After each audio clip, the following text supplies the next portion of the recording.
Hello, everyone, and welcome to another episode of the Powerful Man Show. I am your host, Doug Holt, with my co host, Tim, the Powerful Man Matthews. What's going on, brother? Mm. Yeah, I'm curious to see where this one goes. I am too. Since it's your topic, it'll be interesting to see what's going to come onto the plate. What do you got Mm. for us today? Yeah, so it comes off the back of speaking with one of the guys uh, in the Brotherhood. Amazing guy. Has been doing really well. And he has hit a familiar roadblock, which the guys often hit about this time. It's nothing out of the norm, to be honest. And initially, he reached out to me because he had lost a contract in his business and he was having some struggles. Well, I say struggles. He got to pivot his business as a result. But as it often does, the problem in business also arrived at the time of a problem in his marriage and a problem with one of his kids as well. So he was feeling quite overwhelmed, and he initially wanted to get onto a call with me to strategize about how he could, pivot his business. He had some ideas, and also to talk about, what he can do in the other areas of his life. And I asked him to send me a voice note to give me a bit more insight so I could prepare. And in his voice note, he basically told me exactly how he was going to solve the problem in his business. So that got me thinking, well, clearly this guy knows what to do in his business. So I'm wondering, what's the real problem that we're looking to solve here? Because is it a problem in his business or in his marriage or even with his kids? Or is it something else? Are they the symptoms and not the root cause? Is what it really got me thinking. And then when we jumped onto the actual call, I asked him, I said, look, when we get to this stage, usually this is what's happening for the men. And often what seems like the actual problem isn't, right? He went on to tell me about how, his wife is doing things wrong and how she always shuts him down and how he judges her and avoids her and resents her and holds back from her and all these complaints of his wife, which is totally fine. And I took him through a process. And at the end of that process, I shared with him how there's a theory on relationships that states we attract our spiritual equivalent, if you will, a woman that is meant to invite us to become the man that we're capable of being. Because in order to be with her, by default, it means that you, as the guy, have to do some work on yourself so that the buttons that are being pressed in the marriage no longer get pressed. And in the process of removing those triggers, you then plug holes in the bucket, essentially, then your stock, your flow then rises. And on the other side of that, you're a version of yourself that you're capable of being, but it's also much better versus just thinking your wife's a bitch, quite frankly, and then the marriage ending just to find yourself in a relationship with another woman and you reach similar problems, or worse, you end up with a woman who just appeases you and you never actually learn the lessons, which in my opinion is worse than actually not even been tested with them. So like I said, what started out with some chats about problems in business and problems in his marriage and with his kids actually came out to the fact that he'd stopped doing his routines, Mm-hmm. primarily his morning routine and his weekly review. And because he'd stopped doing those, he had then started to become reactive in his marriage. And instead of seeing his wife present opportunities for him to grow, he was seeing his wife present problems. And because he'd stopped doing his routines, he'd lost his grounding, you know. The flag had lost the flagpole and it was blowing off, which then presented overwhelm in his business and with his kids and so on.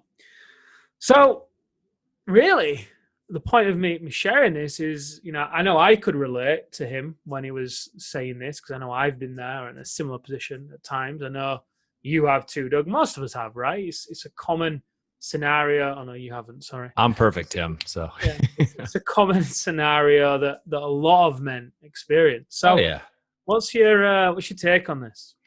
yeah, a lot of things. Well, first, I think you're always going to get triggered, right? But I think you definitely work on your triggers. But the point of this, what I got out of that is the routines, right? How you start your day is so important. Mm-hmm. And we've noticed over years of coaching men, high performers, especially in business leaders, is when the guys start to falter, when we get the phone call of things aren't working in one area or multiple areas, you can, with a certain degree of certainty, right? A certain degree of certainty, we know that the guys are out of their routines, right? The routines that we teach work, and we know they work, and they're easy to do. And because they're easy to do, they're easy not to do. It's really that simple. And the men that go through the program, right, they get a new paradigm change, right? Something changes within inside them. That's the beauty of the program. And with that, we give them routines to allow them to continue. So it's not a flash in the pants type situation. However, we're guys, and it's easy to stop doing something because everything's working, right? We see this happen with the guys all the time. Relationships better than it's ever been. Health is better than it's been. Business is going great. So when things are going so well, they let go of those routines, those things that they know work.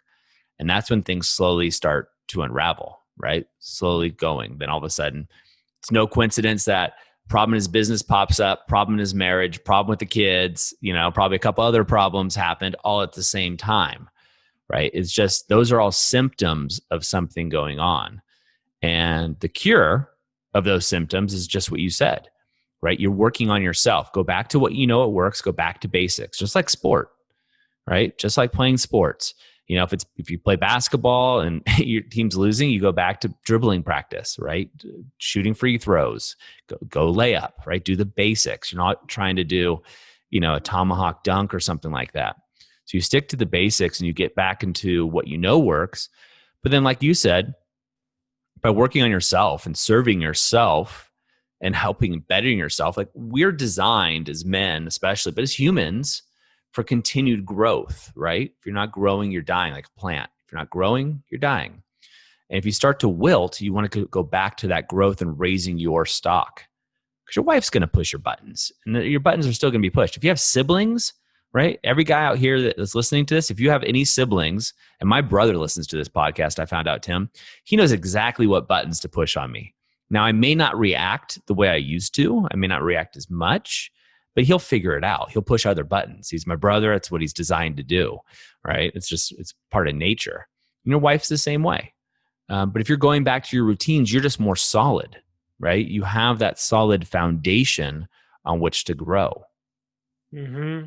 Yeah. And a big part of it for him as well, or part of the routines rather, two things. One is, I took him through, I said to him, look, it's so difficult not to use his name. I'm just going to call him John because his name isn't John. So I said to John, look, John, because he started to tell this story about how he was showing up in the marriage, but by using language of, well, I don't want to be doing this, but basically telling him all the things he didn't want to be doing about himself. Mm-hmm. And it's basically saying how he couldn't see another way to do it and he feels frustrated. So I said, look, what is that vision that you have for yourself, John?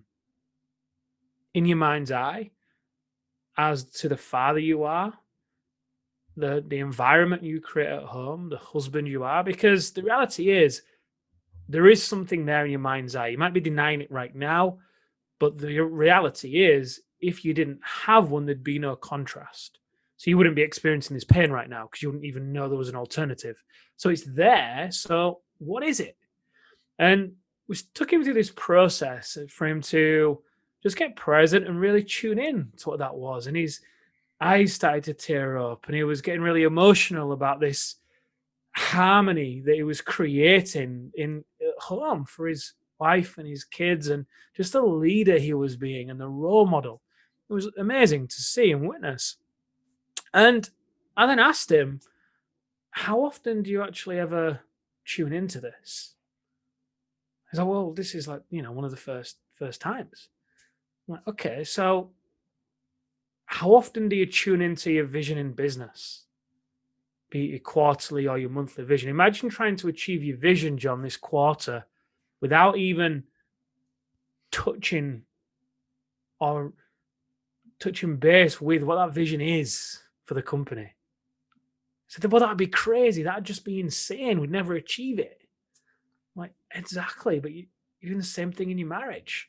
So part of your morning routines, as we spoke about on one of the previous podcasts about imagination, is you include that as part of your morning routine. And I said the other thing I want you to do during this morning routine is part of the Alpha Rise and Shine, part of the Attune phase, is to journal. Journal about what this vision is. What do you see? Wouldn't it be cool if?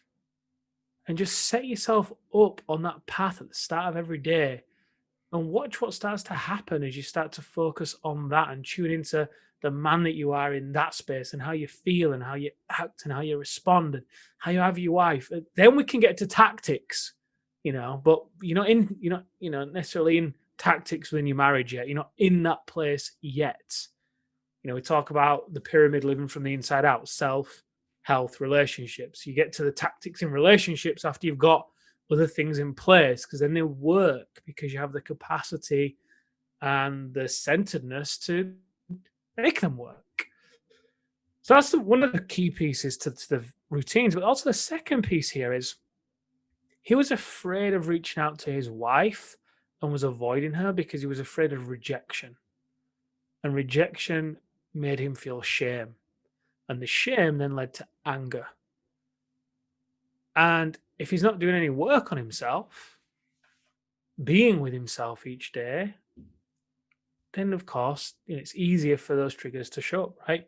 And the second part of the routine is a weekly review at the end of the week, where you take stock of your wins and your lessons, your improvements. It's key to be able to take stock of those wins. So, how do you think you cultivate healthy self-esteem?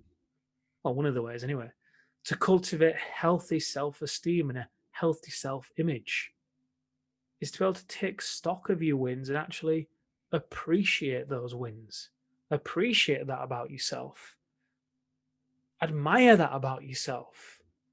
Take a moment to reflect on the risk that you took, on the effort that you've put in, on the courage that you had. And then you can write down your lessons. Great time to reflect on your lessons and your improvements as well. I mean, you can even include that on your daily practice, the end of day review. But point being is, it's a very different place to come from when you've got these routines in place and what they then do for you. It's kind of like the roots of a tree, right? You spoke a minute about a plant. The biggest tree in the forest, the tallest one that's exposed to the storms that all the other trees avoid, but also provides the forest floor in a way that no other trees can. It can do that because it has the deepest roots. And it's the same with us. It's the same with this guy, with John. He gets to develop those roots and water and nourish those roots in order for, the grounding to stay firm and stay strong, which by default enables you to see a problem for what it really is. It's not a business problem. It's not a marriage problem. It's not a problem with kids. It's that you're not doing the basics. I think those basics are so important. All that's so important. And, what I was thinking of when I was listening to what you were saying about John, I'm going to make sure I don't use his name either, was how amazing it is. You're talking about stacking your wins, but what if he stacks his wife's gratefulness? Like 3 things every day you're grateful about your wife. The most amazing thing happens, Tim, in my experience, and I've done this with my wife, I've done this with a lot of people, is when I'm upset at somebody and I start stacking things I'm grateful for around them. And it's hard at first. When you're really triggered and you're pissed off, It's hard to come up with things that you like about your wife, right? But maybe she keeps your kids alive, right? Maybe that's it. Maybe that's a start, whatever it is. But I notice that when my wife and I, or I'm upset at my wife, if I start writing things that I'm grateful for about her, she changes, right? Mm-hmm. And obviously she doesn't change at all. It's just my perception of it changes. But we can do that about ourselves too. Like you said, you stack your wins in business, stack your wins in your personal life, but also stack your wins with your family. Stack your wins, guys, with your wife and your partner. As you know, Tim, because you've been to my house previously, we have, big screen TV and we have Google Photos is what we use. It's an app. And it just has photos always going on the adventures that our family has been on throughout the years. And it brings back memories. You're just like, oh, yeah, it's right. We went to that mountain. Or, oh, yeah, that's right. We took a month off and did this, or a month off and did that. Because you forget about it. It's just so easy to forget because time goes by and it's easy to remember what's in front of us. But I would just add on to those routines is stack your wins, but also stack your wins and what you're grateful for about the people around you. And you'll notice that your attitude changes, but so does seemingly the people around you start to change too. It's a really powerful addition. Yeah, great point. So Tim, let's give these guys a couple things that they could do right now, 2 or 3 that they could take action right now in the moment of insight today. I was going to say go to the Facebook group and get the Alpha Rise and Shine. I don't think we've released that actually to the community. It could be a good idea to do that. So right now it's just purely for the guys in the activation method. But without that, the first step of the Alpha Rise and Shine is attune for you to attune your energy first thing in the morning. So I would recommend starting there. I don't know whether you have a morning routine or not. If you do, fantastic. Maybe add in what Doug's suggesting there about being grateful and stacking the appreciation for your wife. If you don't have a morning routine in place, then start simple. Get out for a walk, 15, 20 minutes first thing. Get some sunlight.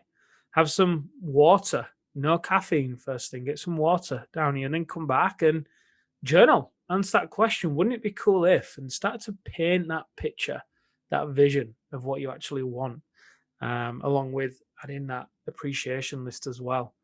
Second thing is I would really invite you to consider where your problems are coming from. Are they actually symptoms or are they root causes? You say there's a problem in business or a problem in marriage or wherever. Is that the actual problem? Or is there a root cause that you can trace it back to? For John, he was overwhelmed. He was overwhelmed because he wasn't doing his routines, which meant he was then reacting in his marriage, in his business, with his kids, which then led to other problems. So, I'd invite you to just assess your problems and look at whether they are symptoms or the root cause. And the final thing, get over to the Facebook community. Share. The guys are always talking about the routines in there, and there's lots of support in there, conversations in there. So just post and get involved, because I think that could alleviate a lot of the lone wolfing that guys tend to do in this situation. And by default, just make it so much easier for yourself. Make it easy to win. It's just easy. So much easier. Yeah, and do it. Also say just instead of lone wolfing it, do what John did, and he reached out and had a conversation, and just that conversation, everything fell back together for him, right? Mm-hmm. And imagine if he didn't. Imagine if he tried to lone wolf it by himself. Chances are he'd be in a much, much worse position. So, guys, sure, definitely do that. I put an interesting post out there the other day, and I think we got like 20 guys commenting on it. I won't say what it is because it's one that's not normally talked about, but I thought it was really interesting to see those responses that are on there. So definitely don't lone wolf it, guys. So gentlemen, as always, take action. Go back and listen to some of the input that Tim gave to John in this example here, because that's solid advice. It's solid things that all of us can use and stack your wins with your wife. But attune in the morning, part of the Alpha Rise and Shine. Just take action, guys. No more educational masturbation, just listening to podcasts and running them through. Take action and don't take our word for it. This has worked obviously with hundreds of men, but try it yourself. Try it yourself and see how it works for you. And then let us know, right? We're always looking to better. This is a movement of men just like you. And together we're going to be better. So gentlemen, that's a wrap for us here on the Powerful Man Show. We'll see you next time. Until then, remember to take action and be a powerful man.